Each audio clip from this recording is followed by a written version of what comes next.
শ্ৰদ্ধাঞ্জলি জনাই আছে। বহু মানুহে জুবিন দাক হেৰুৱাই আচলতে কান্দি কাটি আছে। সেই লোকসকলক মুখ্যমন্ত্ৰীয়ে কৈছে নকল আৰু অৰিজিনেল তেওঁহে বোলে। আৰু সেই অৰিজিনেলজনক আপোনালোকে নিশ্চয় দেখিছে। আজি এসপ্তাহ হৈছে জুবিন দাৰ শেষৰ ছবি ৰৈ ৰৈ বিনালে মুক্তি পোৱা।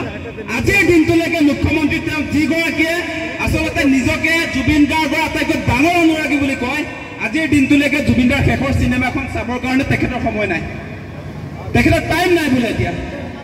আৰু এইবাৰ তেওঁ কৈছে বোলে তেওঁৰ লগত 26জন PSO আছে, সেইকাৰণে চিনেমা হলত তেওঁ চিনেমাখন চাবলৈ যাব নোৱাৰে।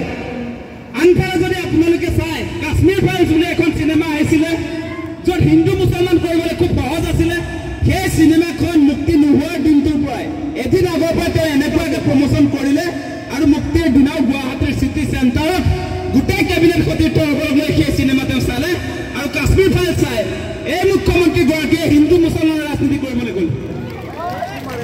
কিন্তু আজি জুবিন দাৰ যি আমাৰ জাতীয় সম্পদ, যি অসমীয়া ৰাইজৰ আচলতে একতাৰ প্ৰতীক, যিগৰাকী ব্যক্তিয়ে মৃত্যুৰ পাছত গোটেই অসমবাসী ৰাইজক একত্ৰিত কৰিলে, হিন্দু মুছলমান শিখ বৌদ্ধ পাৰ্চী সকলো মানুহ একত্ৰিত কৰিলে, সেই ব্যক্তিগৰাকীৰ ছবিখন তেওঁ চাবলৈ সময় নাপায়।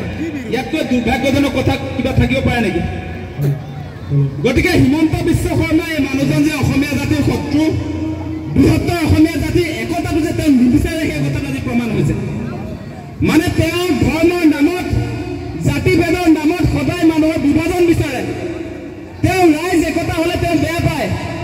আজি জুবিন দাৰ সমাধি ক্ষেত্ৰত যেতিয়া দিনে ৰাতিয়ে সকলো জাতি জনগোষ্ঠীৰ মানুহে তাত শ্ৰদ্ধাঞ্জলি জনাবলৈ আহিছে, সেই শ্ৰদ্ধাঞ্জলি জনাবলৈ অহা মানুহবিলাকক তেওঁ আচলতে কোনোবা পলিটিকেল পাৰ্টীয়ে তেওঁলোকক বাছে বাছে সেই শ্ৰদ্ধাঞ্জলি জনাবৰ কাৰণে পঠিয়াইছে বুলি কৈছে।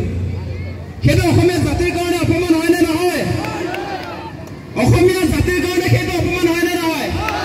আজি জুবিন ক্ষেত্ৰলৈ মৰিগাঁৱৰ পৰা যোৱা মানুহবিলাক কি কোনোবা পলিটিকেল পাৰ্টীয়ে বাছ দি লৈ গৈছে নেকি? মই জুবিন ক্ষেত্ৰত মৰিগাঁৱৰ বহুত মানুহ লগ পাওঁ। সন্ধিয়া সময়ত যেতিয়া মোৰ ঘৰ ওচৰতে তেতিয়া যাওঁ, তেতিয়া মৰিগাঁৱৰ বহুত বিভিন্ন ঠাইৰ পৰা তাত মানুহ যায়। সেই মানুহবিলাকক মুখ্যমন্ত্ৰীয়ে, কোনোবা পলিটিকেল পাৰ্টীয়ে, কোনোবা অখিল